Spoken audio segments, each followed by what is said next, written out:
zombie dragon.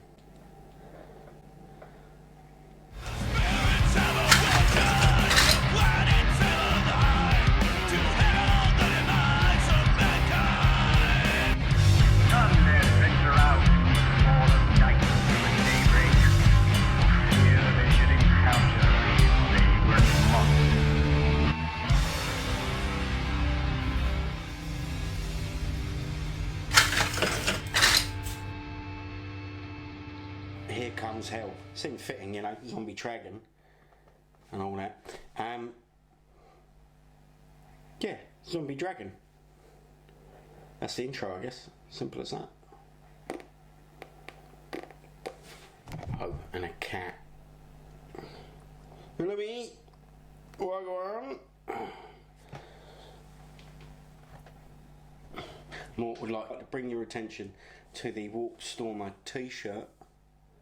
You know, like the intro music with old school style artwork, which he's obscuring, but you know, I'll put a thing, flash a picture up and put a link in the cat. Link in the cat. Hello. Anyway, let's a guy reached out to me and wanted a display piece for his brother. He plays a bit of D&D, pen and paper roleplay stuff. So, as well as being on display on a shelf, it will occasionally find its way into a campaign or something as the big bad. You know, it can just look impressive. It's not a gaming piece. And the sculpt sits down on a base on the floor, looks okay. But if by lifting it up onto a piece of terrain, I can get more colours into it, with contrasting colours as well. And I can show off more of the interesting sculpt. There's several options in this kit, and I have gone for the most generic one, partly for speed, but that deadline, I can only realistically spend 2 days on it. I've spent a bit more time on it because I had fun. I know that's not strictly allowed, but you know. So yeah, flicking through this, the instructions which I have since lost because I covered them in glue and baking powder. There's 2 similar forms there, and then a different one for the zombie. They've got saddles, as you can see on the original zombie one, so I swapped a different neck. I'll just quickly chop all these parts out. I've got other videos where I show you how to best process for that kind of thing, or my preferred process. The feet for this one just need trimming off of this rock. Sorry, the light's a bit duff here. The camera doesn't like the bright white of the paper, so it makes everything else dark. Sorry about that. Something I hadn't considered at the time. There we go, you can see what's going on. So essentially there's quite simple parts. Follow the instructions.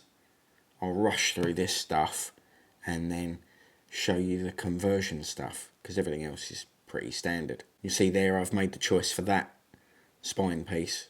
That one got the saddle. Fuck that off. And that one. So they all fit on the rear half of the torso. Bit of a wiggle, bit of a clean up, and that goes in. Quite a gap nonetheless, so I've got some of this plastic putty stuff that I use. I've got a couple of different versions of this.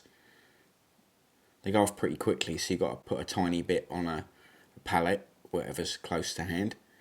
I use a thumbnail. The heat of your hand doesn't make it go off too quickly through the thumbnail. And then just smooth it out with a little bit of spittle on a brush. So yeah, I've tried not to fill up too much of the other detail, but just getting rid of those big old mould lines, because they are relatively visible.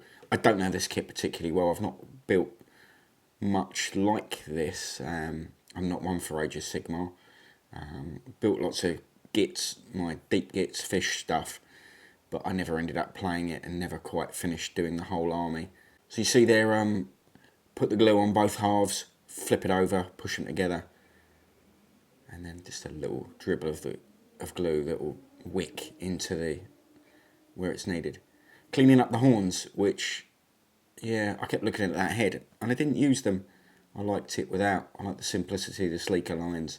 There's quite a lot going on this model, and I think you focus on the head more without those. So as you can see, the different head and neck combinations mean that these kind of the ribs, these bones and meat behind it don't match up. So what I'm doing here is marking up the tongue, chopping that off, so that I've got the tongue that fits that head. Just a little clean up there. And then when I glue that in place, we can then put, when we remove the other tongue, we can then plug that neck into the back of that head swap. Now, of course, those ribs there, they don't line up. Just showing, it's a slightly different curve. So we have to trim those off for this head swap. The zombie seems to have these skulls on chains, which I'll have to give to my mate T, who's building a Night Lord's army. I'm sure he'll want all those. Yeah, so we trim all that off. Those skulls and chains, they don't seem to appear anywhere else on the zombie dragon, unless I missed something. But I didn't want to complicate more colours and textures up on the dragon, so I fucked them off. A lot of that in this one. Keep it simple. Spend the time on the conversion and then a nice simple paint job. So just, lining that up. Need a little bit more of a trim, looking at the angle. Trimming, a little bit out of shot there. I'm concentrating on what I'm doing because it's obviously a very crucial part of the build and wandered out of shot. How's your conversions? So I do one of them things where you engage with the community and then you send me pictures of your conversions and I go, oh, that's nice, that's a great idea, have you considered doing this? If you send in the blue tack ones, because you've got to love a bit of blue tack if you're converting models, right? Get your model, blue tack it up, and I can go, oh, how about this, how about that, or that's fucking perfect, I'm ripping you off, something like that. Or maybe you've built something based on one of my videos, you fucking loon, and it's impressive and cool and you want to show it off, and I could do one of them compilation, one of those lazy ones where I just have to edit together a bunch of your stuff instead of the absolute cockache of trying to focus on things this big when you've only got to move a few millimetres each way and you're out of focus or out of the shot. It's fun, it's really hard. You ever tried it? It's fucking stupid. Anyway, so gluing that head up. Now that I've trimmed all that back and tidied it, I'm pretty confident we can keep that head in one piece and move on. Clamp that up, and I can, while the glue's really getting a bite on it, we'll move on to the next bit. So we've got the body and legs. I'm just popping those neck ribs in place. I'm not going to glue them quite yet because I might want to angle that head. They might need a bit more of a trim. I don't think I need to do anything to them at this stage. But you can see it's coming together. I can now start looking at how these wings, with that plug there, how they sit in these shoulder muscles, which, fixed in place. Just blue tack that in place just so again I can get a sense of how this is all working. I decided I would glue those shoulder pieces in place and then I could build muscle out towards those wings. Perhaps could have gone the other way, fixed them to that shoulder joint, the ball of the shoulder, and then green stuffed in behind it.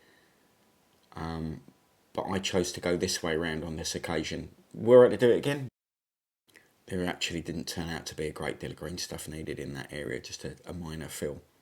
So here I've dropped in a bit of terrain that I want to use, this kind of classic little mausoleum with a little tower. It was the tallest piece I had. So I'm just looking here at the curve I want to give it. So what I do, just to find where I'm going to place it, is cut this little V out, because that's the extremity of that building, and now I can line that up with the edge of the base, and then with my paint pen I make a little mark so I can register there, and then I can pivot about that point and then trim away and make that shape. Pretty obvious what's happening there. Just mark that up and chop away. You know, I've got a big pair of clippers that I use for heavier, rougher stuff. And then these small black ones that I use for very fine cuts that are close to a model. You can see that it's a big chunky bit of plastic. I'm cutting away the flagstones there. As much as the curve is nice, the flagstones have a natural sawtooth to them, so I cut back to that, and I can always fill in with kitty litter, basing stuff, dirt I've dried in the oven, that kind of thing.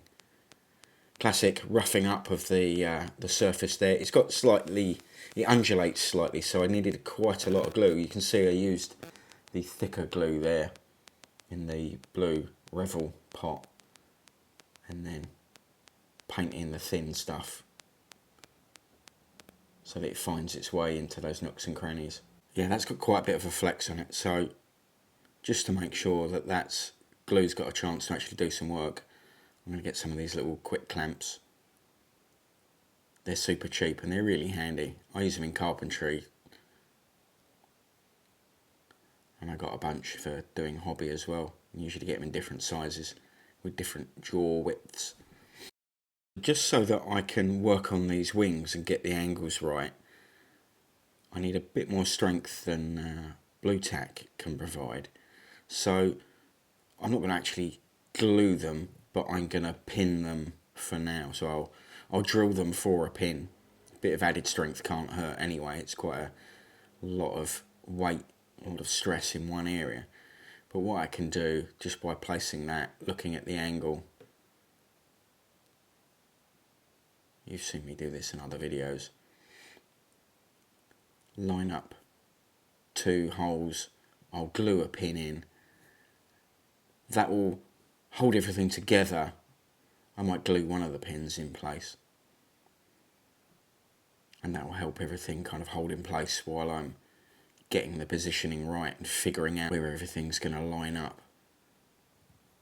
Currently I'm thinking, I'm going to get these wings on, figure out a position on that one building, and then work out a position for the other leg. So just turning it around in my hand, looking at how this guy should be positioned. I'm liking this standing on the church, that height, sorry not church, this little mausoleum piece. Wondering how I can then get some strength in it. So a couple of points of contact is good. Get a foot on the tower, get a hand further up on it, and then perhaps not this piece but something similar for the other foot. I'm happy to work on the kind of the focal area, which will be this right hand and right leg, right wing and right leg, and then figure out the rest as we go. Definitely going to do something about that leg. They've both got a very similar shape, so I'm going to twist that out. That's not a blood sacrifice to the vampire in the kit. That, by the way, is just caught myself on a board that had a really sharp edge. So yeah, going to straighten that leg out. So what I'm going to do is chop that flesh across the front there, cut around the joints and straighten it out. So here's the smaller, sharper clippers I was talking about earlier. Just going to cut through that flesh on the front and just show you what I mean just by straightening that out. It'll look more dynamic. So I'm just putting it on this, I think that's a matte medium, just a sort of handy little anvil so that I can not have to take that leg off and I can work at height and not struggle. Gives me something solid to push down onto. Be careful because obviously it's quite narrow, it can wobble. But the knife is going away from me, so that's quite safe. I could have put it down on the table at this point, but it's also just means I've got my focus at that height. So just looking at what that joint does as I straighten it out, that little spike on the back of the knee needs to get moved around. Just filing a little bit of a socket into that femur. Is that the thigh bone? Into the thigh bone, so that that circular kneecap there can fit into it. So I'm trimming away the plastic so that that's more curved to fit that curve I just made. So you can see just twisting that up to the point it comes off. And I've just put a tiny bit of glue on that just to hold it in place so I can see what's going on. And then what I've done, too small to film I'm afraid because my fingers are just completely obscuring it. I've just cut that little notch there in the back of that knee piece. What that means is that will now cup over a pin that I have put in that leg. Sorry, lots of very small parts. It's a cock ache to film this stuff because I've only got to move a centimetre and I'm completely out of shot. But you can see there the pin.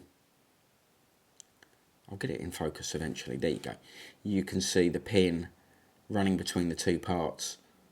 I've banged a load of super glue in there and then a bit of bicarbonate to back it all up and give it some strength. While that's all setting up, I've gone back to positioning the main piece. So I put a bit of paint pen on the building, rub the knee against it, and then I can see exactly where those two parts meet. There you go. Just like the way that foot grips onto the building, and then a pin through there will give us loads of strength. The glue's not doing all the work of holding these two parts together. The pin will hold it in place. It also just means it holds while the glue's going off. So there's a little skull there. Drilled in the eye because the drill bit wants to go in that little socket, so why not use it? And then just temporarily put that in place. At this stage I'm wondering whether I can take this big fella off and paint it separately. Yeah, he's a twat. He kept falling off.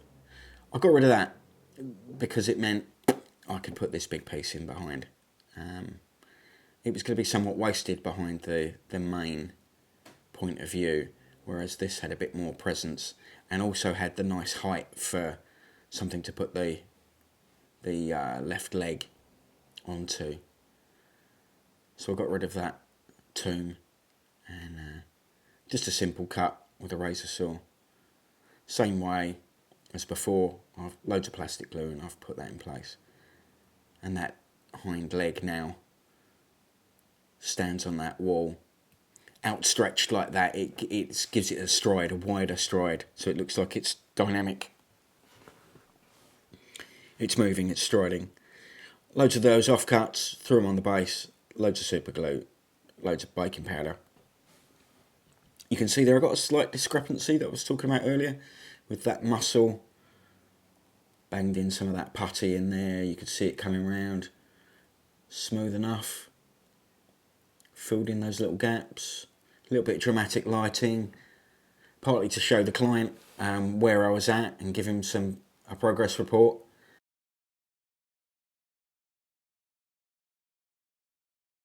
Here we go. So this is just good old Halford's Grey primer. I took it outside. I ran my can of water under a hot tap till it was nice and warm. And then realised I had not green stuffed that bit of the shin. So, really difficult.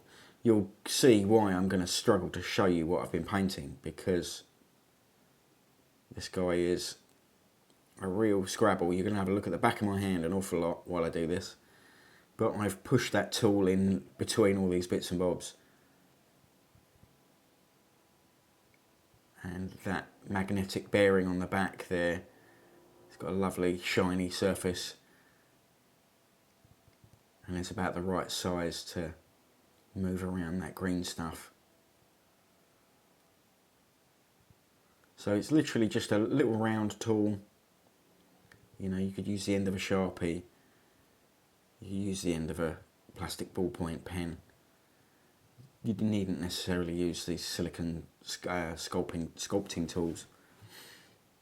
They are very handy. They are good for flattening stuff out with the little ones that look like a flathead screwdriver. I'll tend to use the end of a brush, a silicone tool, that little bearing, a pin held in a pin vise just to give it a bit of a handle, or some X-Acto blade handles. Take the blade out, and obviously its little clamping action will hold a pin very nicely. So struggling to show you what I'm doing here, but just dabbing away, following the contours, keeping it wet so it doesn't stick. Yes, I'm spitting on it. Also, while I'm there, you can see I've put super glue and bicarbonate on the end of that bit of brick wall, just because it gave a better finish than the cut marks that I'd made with my clippers. So here's another.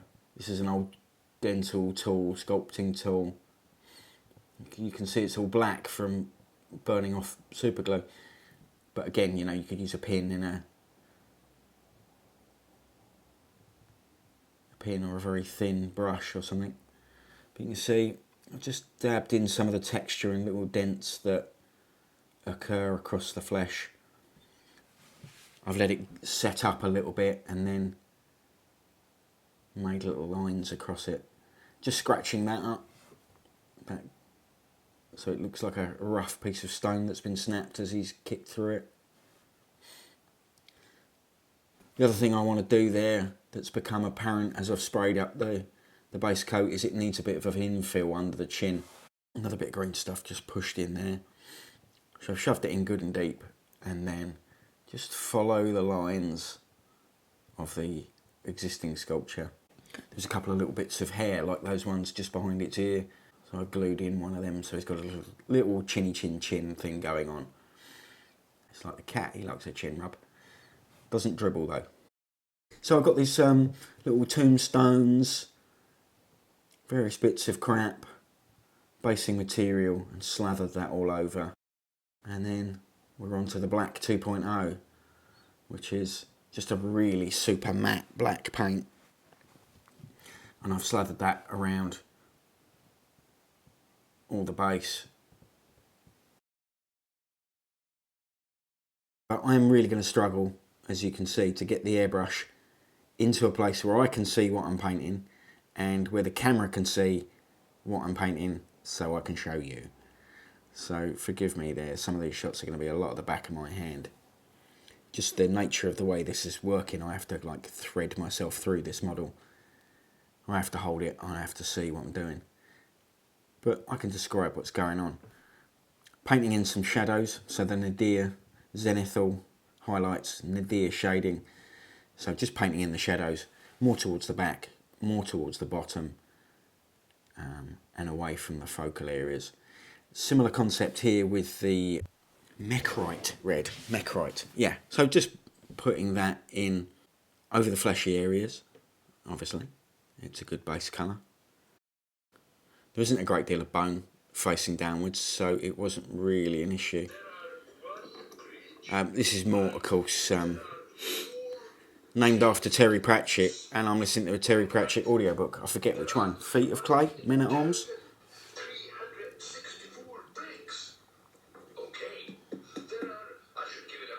Yeah, he likes to shove his head in my elbow there. Weirdo. Like and subscribe. More cat videos. Not necessarily more zombies, but you know. Anyway, painting. So here we go, Liquitex white ink. And I'm just using my finger there to mask. So I wanted to hit the top of that fence, but I didn't want to hit the building behind it. So I just put my finger behind it. You know, it comes off. Same thing there. Just point a finger there so I don't hit the back of the wing. Working my way round all the topmost points. And then, this is something, you know, the slap chop method, I've heard people calling it. But it's just, you know, you're getting a highlight on with your airbrush. And then an extra layer of white and ice yellow on this one. A little bit of pale sand here and there where I wanted a slightly warmer tone. So I'll be dry brushing these across the building. Just using a palette, an old base, what I've got here is lining paper, the backdrop. It's, you know, the old wallpaper you put on first, super thick, it's really cheap, get a massive roll for a tenner. It's a great surface, you can use it for, you know, taking photographs, because it's a nice big soft colour. It's quite heavyweight, and then of course you can do your dry brushing on it instead of having 1,000 bits of tissue. So you can see as I progress through this, the backdrop gets dirtier and dirtier. So I've just mixed up that very pale yellow, and that will go with a big old brush. I'm establishing a base colour for the bone and flesh quite fast and loose, because I'm going to do some other stuff later on that will tie all this together with glazes of red and some translucent green. So we're still kind of basing out colours, but there's still with a mind to the texture that I want. So the direction of travel of the brush, the direction of these very light striations and lines that follow the bones, and there some of the flesh. So predominantly painting the lower portions of those, leaving some of the white zenithal higher up.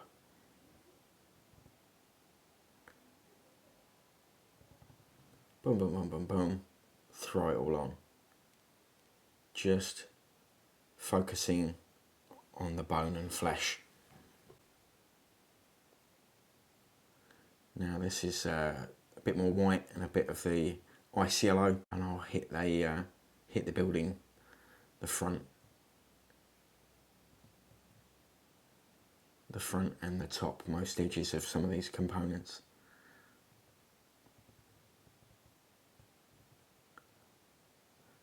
The tombstones, you know, I'm going down the front of them and just picking out some of the texture on the moulding. You know, at this stage I'm wondering if I'm going to have time to put in other colours, a torch on the floor, a little flaming something or other, a dead guy with a pitchfork.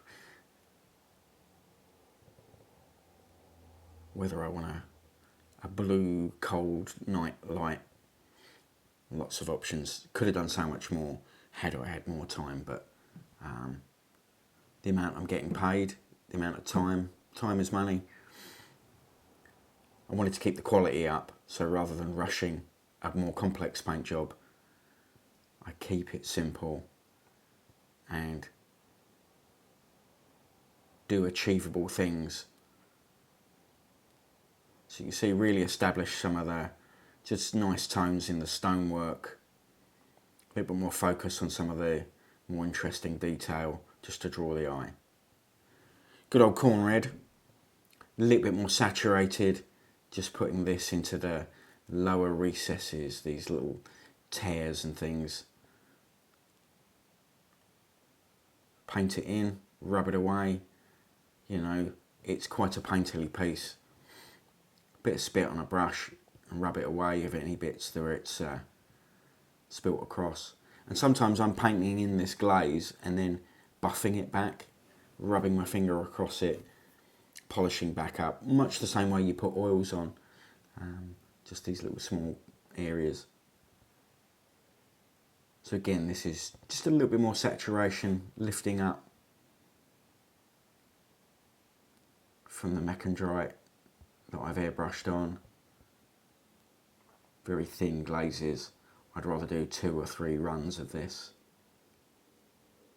than put on too much and then regret, because it's all about lots of translucent layers there. You can see what's happening, it's getting a little bit more saturated. Just popping some of that into those recesses, giving a sense of the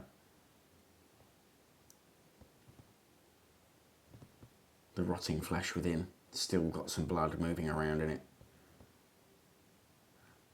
So there, just a nice line, steadied my wrist on the table, putting some bright red gore along the bones and in the joints. a thinner glaze into the depths there, just a bit of richness in the shadows, in those recesses. You see some of these brush strokes are quite loose and free. The sculpt takes paint nicely. The paint flows where the sculpt needs it. Really quite a forgiving kit. Suits my style, I think, is why I've enjoyed it. I have a painterly style. So you can see more of the red there on that other wing as I now work on the second one on the left hand side. So I paint that in, and then with the wet brush take off most of that paint, and then I just blend it out.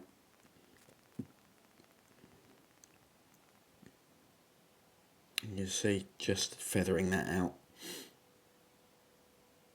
that direction of travel as the paint is thinner now. I'm pushing it into that recess, having feathered it up.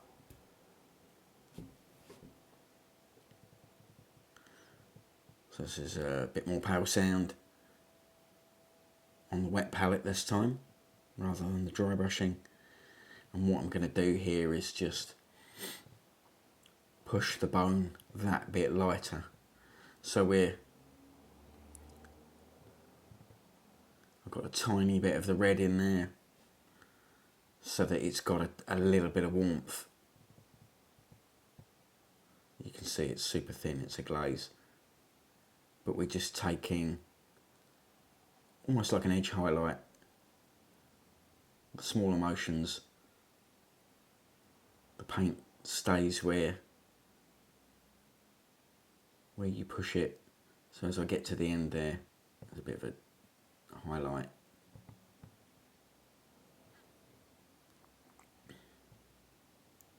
Just pushing that pigment along that bone. Getting a nice little pool on the highlighted areas.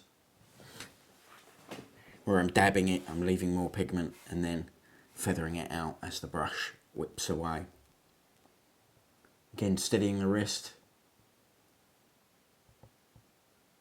And you can see I'm just dabbing, dabbing, dabbing. So I'm keeping the line fairly straight, but it's an intermittent line. It's got some variation in it. It's not a perfectly straight line like you're highlighting power armour or the edge of a tower or tank. This is a piece of bone, an ancient dragon that has died and been resurrected. So it's been through the wars, and it's been poked at with the odd spear and needs some texture. So here's the colours I've got going on in the wet palette. Yeah, splash it around. Brilliant. Good work. So I'm going to be hopping around from those colours. Done with all of them. And it's on to, just before I do the oils, which you can see there, I completely forgot to put on some metallics. Because there's not really actually much on it. It's in the foreground there's the gate and a bit of fence. And then, of course, the windows in the little mausoleum. So here's the oil paints. Very dark green, a lighter green, a creamy brown for the bone. Black, of course, to darken any of these. Magenta for the flesh colours, which will mix in with the bone. The brown and the orange for the rust. And just a bit of modulation on any of those other colours, you know. A little bit of brown in the green rather than black to darken it, but not push it too far. But I'm gonna just start with the greens. Let's get some moss, dark, dank, damp colours in the graveyard scene. The green's a nice contrast, opposite on the colour wheel to this red magenta dragon. So we've got already, just looking at that, you know, if it was a gaming piece you could stop there, but as a display piece I want to go a bit further. and for those few extra minutes, why not? So I've got a bigger brush here, just drying that off, making sure there's not too much of the sans odour. Sans odour, see what they did there? French, innit? Oh, it's dead sophisticated. Oh my god, look, he's got a inch wide brush and he's slapping on oil paint. Oh my god, he's ruined it. No, he hasn't. Oil paints, because they take that bit longer to dry, I can slather it on all of the flesh tones. It's a big old brush. You know, it looks rough, but I am missing all the bone areas. And if a little bit goes on there, it's all well and good. I can buff it back. Really is a fun process using this stuff. Now, obviously, wiping it off, it's a bit big for a cotton bud. Please get the wooden ones, not the plastic ones. Use a big bit of kitchen roll, and we can, as long as we're not going to catch on any of the claws and bits, and I don't think I ripped any off, I don't remember ripping any off. You can see now, those oils, they sit in the recesses, they're so saturated that they really pump up the saturation on the stuff that were already established with the two reds that have already been put in place. So again, while I'm at it, clean bit of tissue, just buffing off the green. Now I've got a bit of white and grey and just dabbing some of that onto the tombstones, onto the mausoleum, tapping it on the high spots. There's so much texture on this, it's great. A little bit on the skulls, of course, because we're in the similar colours and tones. Now again, a big old dry brush, and just blending that about. And if you apply it quite thickly with that textured brush, you know, I can get some more texture. What have we got here? Another small brush, and then we got our bit of the orange, bit of the brown, a more saturated orangey brown, the bright orange rust, and same brush, wet blending, a little bit more of the brown, and I'll dot that around there. The majority of that steel railing, a little dab of it in the corners. Think about where the water would gather, generally towards the wall as it's going to run down, at the junctions of the parts on those fences where the water has pooled on this over hundreds of years, making sure I get the back of it, dabbing on some thin oil and then some quite thick pigment as well. Here's a cotton bud, just cleaning that, buffing back the worst of it, reveal some of the metal, and blend the colours together as well. It's really quite loose and free, you can't go far wrong. Just make sure you pick off all the fluff at the end, eh? So I'm just buffing out the oil from between the spines, left and right, left and right. So this is some of that creamy colour with a tiny bit of the green, a bit of the brown and black, just to give the bone a bit of a mid-tone, and then again that gets buffed back. You can see the palette's an absolute swirling mass of colours, but it's just generally the tones that we've got across that model. This obviously took a while, so that was drying a bit while I cleaned off the palette. I'm pretty sure I've done all the oils, so I'll clean that up and then buff off the last of it.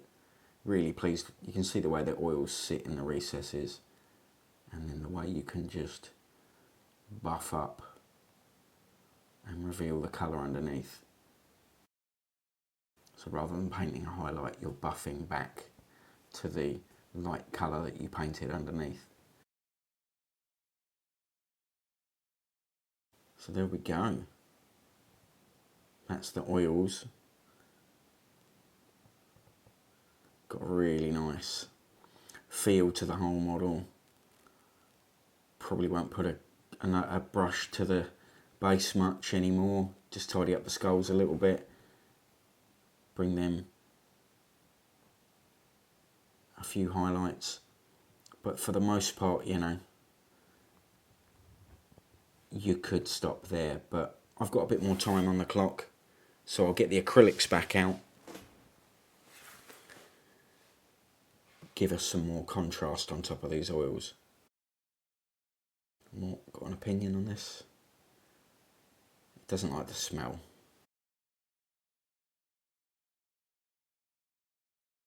Right, so let's paint in some of these shadows. This is fairly translucent, so it's just going to need a little bit thinner because I want to have very subtle, thin colours on this, and I can always add more. So I've just, yeah. The compressor and the camera are arguing with each other. There's a few flashes. I've tried to edit around them, but there was 6 hours of footage.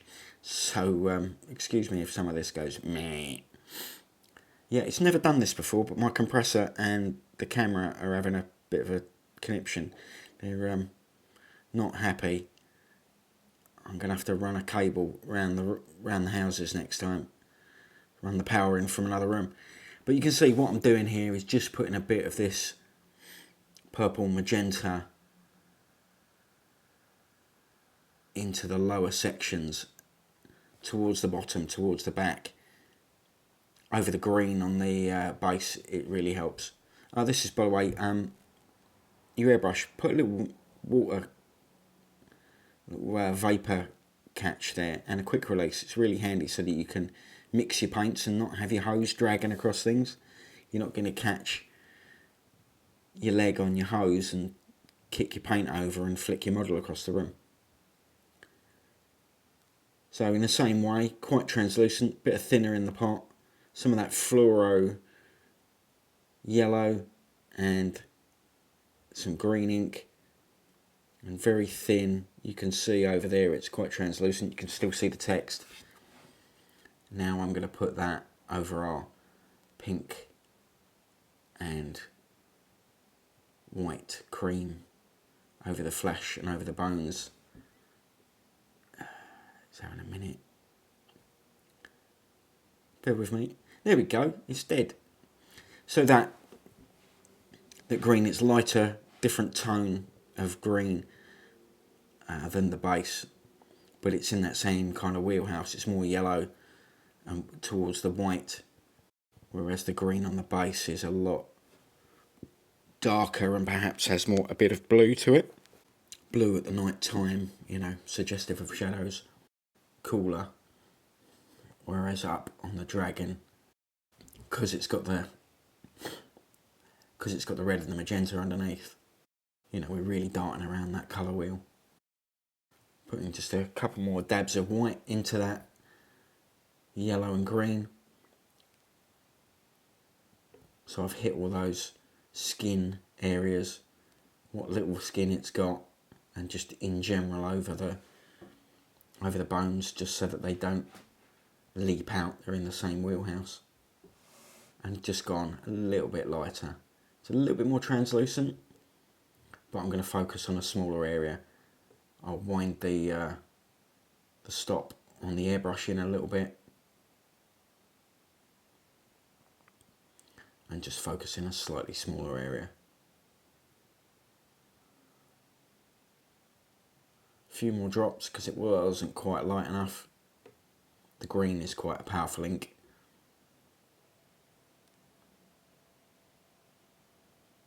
There we go, you can see how much paler it is.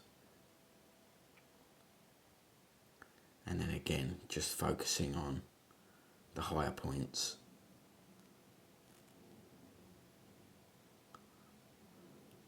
Like any kind of layering technique, smaller areas as you get towards the top.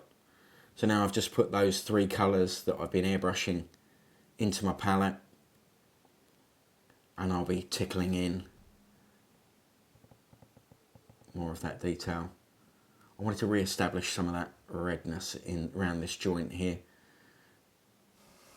A little bit more contrast around what was just quite a creamy white area. I needed a little bit of the red contrast, very saturated next to a very pale white claw. Similarly here, just dropping in some of this saturated red into those eye sockets and those recesses on the neck. You can see as it dries it's not too punchy. So I've popped that again just a tiny bit more in those little scratches and tears of musculature. Now I'm onto the white and the cream. Just some little highlights, dabbing, scratching, you know, organic, random shapes on this organic creature. So, you know, again, very painterly, very free. It's very thin, so, you know, they might look quite sharp now, but as they dry, they'll be quite indistinct.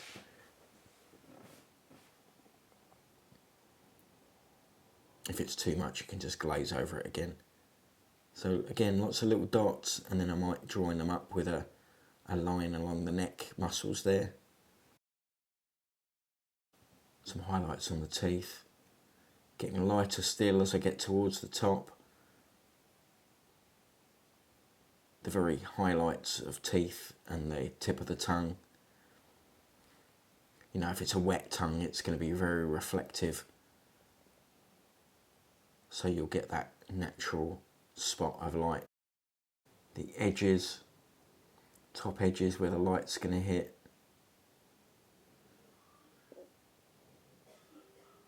Around the edges of things, edges of that little crack, where it looks right. By now it's kind of fairly instinctual,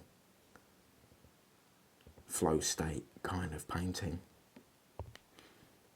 So a bit of that purple ink and some of my red paints, super thin glazes again. You can see the yellow of the sponge underneath, and on this bit of paper how thin that is. But when you just wash it into these little recesses, just gives us a little bit of separation between that bone and that flesh. Running it into some of the recesses and little scratches on the wing, just to give them some life. Right, this is my Crag Blue. Bloody ultramarines, eh? But it's a nice contrasting colour. There isn't any blue in the model, so there isn't any blue on the model or the base, so it stands out. Even though it's very thin, just glaze that on the calf, pop some on the thigh here. Random lines, not random, you know, get out your Bisley comics, look at muscles on teeth, look at bodybuilders and stuff with their massive pumped up veins.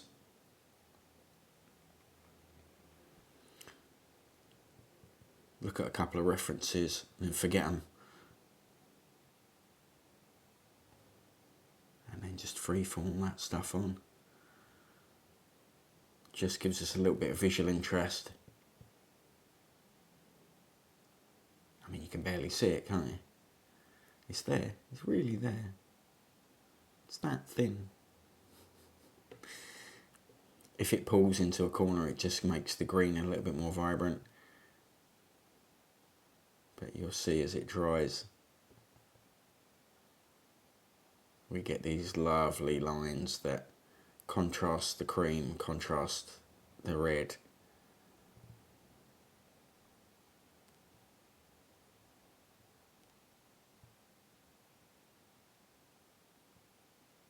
I think they're one of the simple things that really pleased me the most. I'm popping a bit of that blue here in the neck as well, just to break up that portion, making some of those areas a slightly different tone with a bit of the blue over it, push them into the purple. Back on a pinky cream there. I wanted to lift that musculature up a little bit so it looks like this white meat. As it's closer to the surface and more stretched, there's less blood towards the surface. Those highlights earlier that I did that looked really bright, now that they're dry, they're quite dark. So just tickling in along that line. Now I've got some of that green and yellow again. And then just our edges of the skin and flesh, where it's dry, peeling away, just putting some of that on the edges, and then where we've got this nice kind of rough texture, some of those horizontal lines that are in there that run across the flesh. Just dabbing away. You can see I've done some along the inside of the wing there, hitting the underside of those fleshy rips. The light pale colour next to the saturated red, contrasting colours and tones. Pale green again, just popping some of that over the flesh, just to lift up some of those shadows. So it's a little bit darker, and where I'm painting into a darker area, it's a little bit darker green, whereas before, just then, I was using lighter colours towards the top of the model, where it's that bit lighter anyway. So there's not much going on there, but there's a nice shape on the edge of that knee, so let's lift that up a little bit. You can see that texture in the flesh there quite nicely as well. So difficult to give you a shot that you can see, where you can see what I'm doing, because my hand's in the way as I reach into the guts of this beast. So I've hit it with a matte varnish at this point. Well, I hit it with a clear varnish for protection, and then a matte varnish. Predominantly the matte on the top half, but I'm now getting to the point where I've only got so much time, money and quality. So, you know, you can only ever pick two. So time's run out, so we've got good quality. We're going to have to call it there. Pretty long video, but got a little bit of time left. Let's do a couple of little things that will elevate it. So I've put some weathering powders on everything. Dial the needle right in so it's just a mist, and you can blend the weathering powders into the base with mostly air and a tiny bit of water. And you can blow it away with just air, and then if you need to, wash it into the crevices. It's an organic area, so you know, a little bit of variation in colour is fine. I've dropped in some of this puddle medium, which is really quite handy, so there's little bits of that knocking about. As everything else is dried, I'm like, maybe let's push it a little bit more. Let's get some more saturation. Blood Angel's contrast red. Let's get that. It's got a glossy finish. Everything else is matte at this stage. So that gloss, a little bit of contrast on this quite matte portion of the model. So it makes that blood look a little bit fresher. There we go. The base, the puddle all dry, looks really swampy. The purple shadows and dark towards the back of the model. And yet on the front, that bit lighter. Mouldy, rotten bones with texture, those nice blue veins that look a little bit purple because they're on the magenta, so that it's like a sense of the blood flowing through them. There's all the colours and materials that I've used. Also worth noting the paintbrushes. You see how they hang pointing downwards, so the water doesn't run into the ferrule and make your brushes splay. Well worth picking up one of those pots. So yeah, really chuffed with that. Here's some glamour shots. A little bit wider. You can see the whole thing. This is under my studio light rather than daylight. But it still looks pretty good. You can see the matte and the gloss. You can see the purple and the green. The warm oranges on the cold steel looks nice. The green and the red contrast each other. Smashing. Drinking honey and lemon, and I got Vicks Vapor Rub all over the fluffy bit on my mic. How are you? I've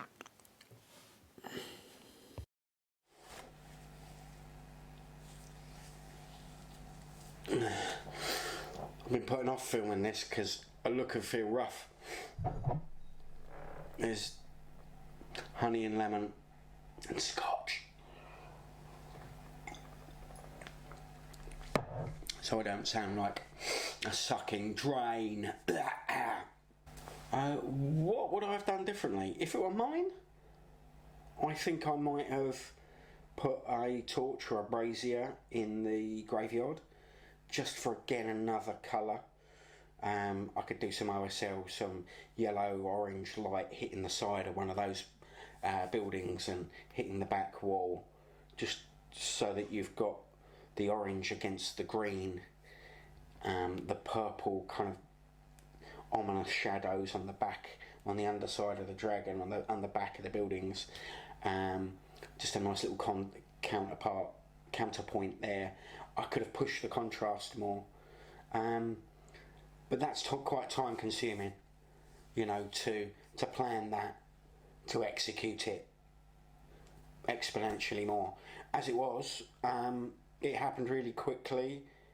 I had a plan, pretty much stuck to it, which is very unlike me, I think. I don't know. I tend to have a loose painting plan when I go in, and through experience of being, you know, a painter in film and TV props, and just painting enough weird toys and stuff, I know that if something's going wrong, or I can save it, or pivot, or, you know, as you may have heard me say many a time, certainly on Instagram and Twitter and whatnot, I will, you know, okay, there's a mistake. As you've gone in to paint that bit, you've hit that bit. Okay, so just get a sponge and dab some damage over that. Or when you come round to it, paint in your Rhinox hide and then get some silver, and that's a scratch. You've accidentally put it there, but is it inconceivable? Unless it's like a big blue of paint on the face of something. Is it the end of the world? No, lean into it, roll with it, move along. That said, you know, as I'm painting, you might be obvious, I'll point it out when I do the edit in the past, because that's how video works. I might grab the brush, stick it in my mouth, suck the paint off, and then sponge away that paint. A little bit more water from the paint pot. It's always in my mouth. And then wipe that away. Quickest and easiest way. You can have a damp brush to one side, ready to do that. If you're painting something, grab it, mop it off, and then get it, tidy it up. But fuck it. It's only a toy soldier. Only you know it's there. If it's an army paint job, you'll miss it. I'm rambling. It's really good. Really good lemon juice.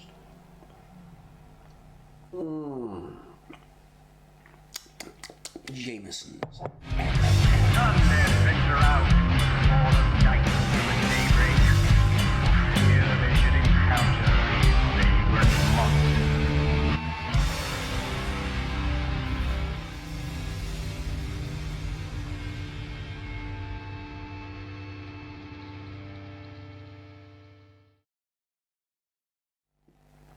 As soon as this is done, I'm getting on the Votan. You see my cat squats video? Well, now of course I've got to convert all of that stuff to work with the Votan codecs. Cat's asleep on it.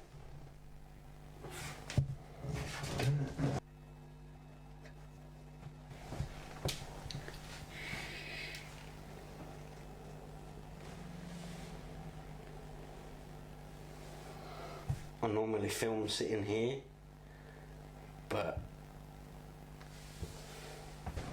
it's quite cute really, so I'll leave him to it.